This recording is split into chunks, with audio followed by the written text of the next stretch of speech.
Kita ke informasi lain, pemirsa. Pelanggaran yang dilakukan anggota Polri dibahas oleh Wakapolri 2013-2014, Komjen Pol Purnawirawan Ugroseno. Seharusnya tidak semua pelanggaran dikenakan pidana, tetapi pelanggaran kode etik.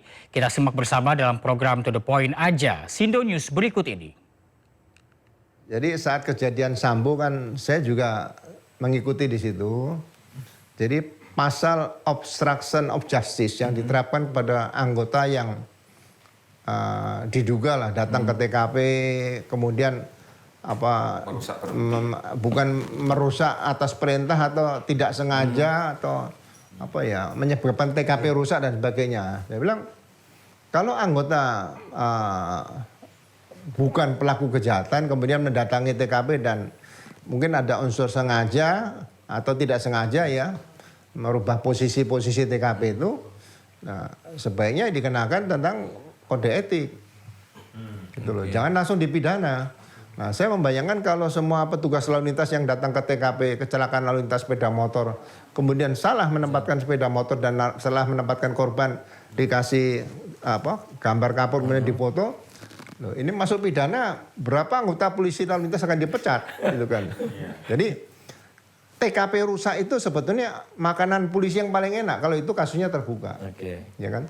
Jadi sekali lagi tindakan yang diberikan kepada para junior saya yang dikenakan obstruction of justice itu sebetulnya langkah suatu kepanikan saja, sehingga karena tindakan yang dilakukan oleh Pak Sambo dulu dianggap sangat merugikan instansi institusi Polri. Akhirnya semua yang terlibat di situ datang ke TKP juga dikenakan tindakan-tindakan yang pidana dan sebagian juga tindakan pelanggaran etika. Jadi bagi saya Hendra Kurniawan itu tidak ada pelanggaran pidananya. Dalamnya cukup dengan kode etik. Tapi bukan yang pemecatan si Hendra Kurniawan ini pemecatannya dari kode etik ya Pak, bukan dari pidana. Ya, kalau nggak salah sih dari kode etik, tapi sekarang balik lagi di polisi juga, polisi yang nyidang, yang mecat, polisi juga yang mengembalikan lagi kan jatuhnya. Ya akhirnya kan kembali seperti itu. Coba kalau dari awal tidak dikena pidana, kan sebenarnya lebih bagus kena kode etik saja kan.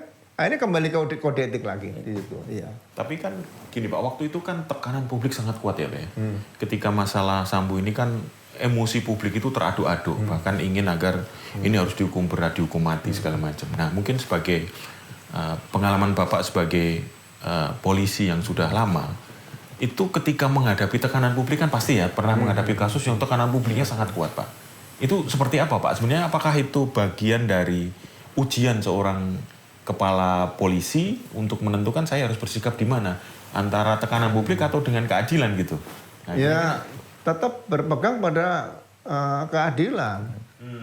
Tekanan publik itu kan hanya temporari saja dan kita bisa menjawab.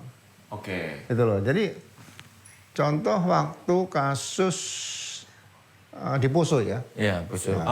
Di Poso kasus terpidana mati itu lah. Jadi ada unjuk rasa ke Kejaksaan Tinggi tetap memaksa untuk dieksekusi pidana mati. Wow, kepalanya diikat itu tinggal matanya Mas. Sambil teriak Allahu Akbar, Allahu Akbar. Ya udah kita terima aja. Kita terima di kantor Kejaksaan Tinggi, saya jelaskan seperti ini, apakah semuanya akan diproses seperti ini, hukum nanti, semua kejadian di Poso, mereka diam semua. Ini kasusnya seperti kita buka nih.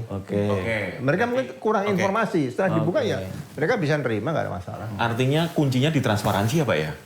Ya kuncinya transparansi dan komunikasi. Saya belajar itu dari, ya kita beragama Islam. Kalau saya sedang bicara sama Allah tuh, bicara apapun sama Allah nggak pernah ditolak tuh. Betul. Nah, gitu. Jadi kita nggak pernah marah sama Allah, nggak pernah marah gitu aja.